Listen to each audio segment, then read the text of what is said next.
The library explains its electronic media.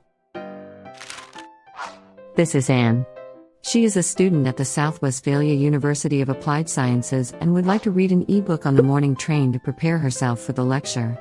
She knows that the library offers e-media, but she doesn't know how to get them. Anne asks the librarian she can make use of e-books, e-journals and databases. These are listed in the online catalog Kai. There she can search for licensed and freely available literature, book chapters and journal articles, for example by using a keyword. The freely available media are labeled as open access and can be accessed without prior login.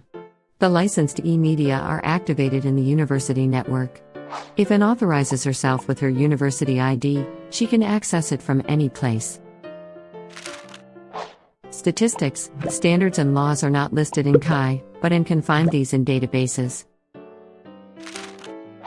Anne is happy. Now she can not only read a book on the morning train, but also has access to all e-media of the library on her way to the university. That'll help her. Would you also like to use our e-media, or do you have further questions? Do you need help with research? Visit our website and learn more about our services. The library will help you.